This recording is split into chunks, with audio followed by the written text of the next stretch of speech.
4 years ago, HBO released a documentary about a man, Robert Durst, who is suspected of several murders. The 6-part series won 2 Emmys and a Peabody, stunning audiences with audio of Durst seemingly admitting to his alleged crimes. The only problem?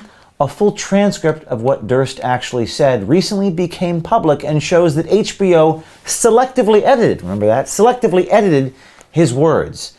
The admission in the documentary comes off camera as Durst goes into the bathroom with a hot mic still rolling. Here's that scene. What the hell are you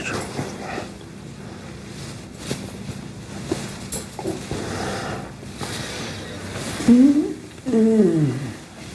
Kill them all, of course.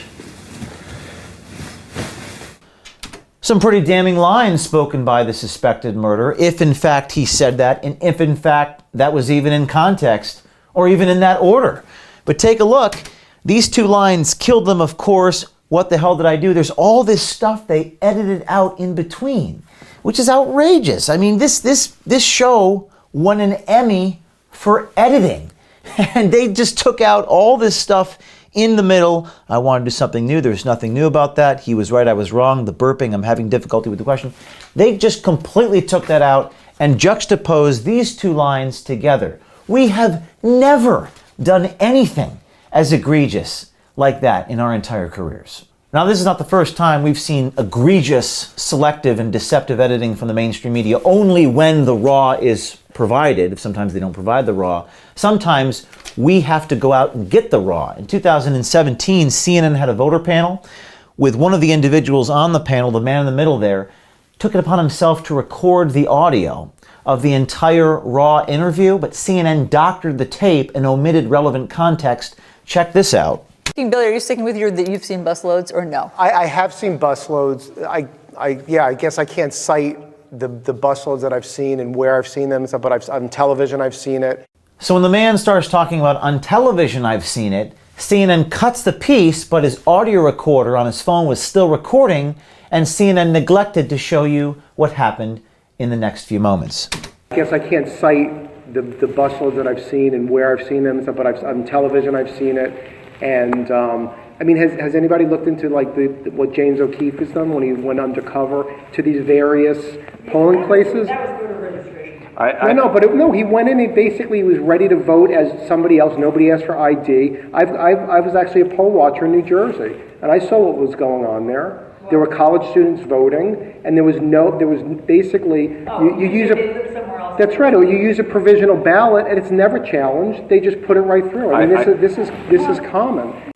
So Camerata was obviously trying to make them look like conspiracy theorists by doctoring out the later part of that tape, where the person on the panel was in fact a poll watcher in New Jersey, and they wanted the narrative to be that there was no such thing as voter fraud. So they edited that out, which is an egregious mistake that we have never made. And after this occurred, Alison Camerata chose to remove herself from Twitter because she was being bombarded with individuals who were upset about the selective editing. But you never hear about this stuff, do you, unless the citizen takes it upon themselves to record the raw audio. And finally, we have the situation with the Katie Couric documentary. Again, one of the most egregious bits of editing you will ever see.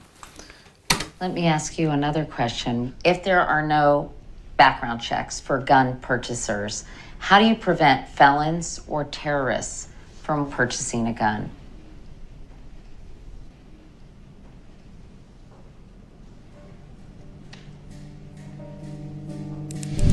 Just moments of dramatic pause. It looks like they're stumped. Looks like they couldn't answer the question. But now let's look at the raw audio obtained again by a raw recording done by one of the participants in the interview. If there are no background checks, how do you prevent, I know how you all are going to answer this, but I'm asking anyway. If there are no background checks for gun purchasers, how do you prevent felons or terrorists from walking into, say, a licensed gun dealer and purchasing a gun? Well, one, if you're not in jail, you should still have your basic rights, and you should go buy a gun.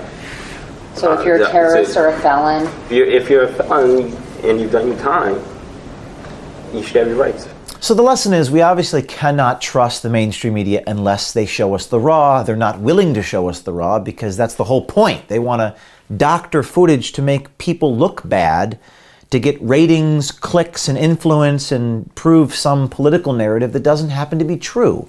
So what we need to do, it's incumbent upon the citizens to do, is to record them while they interview. And people have sent us those recordings and we've made them public and made a difference. And that's what we want you to do. We want you to be brave, do something, go to projectveritas.com/brave and send us these raw audio recordings so we can put these people on blast and show people the truth.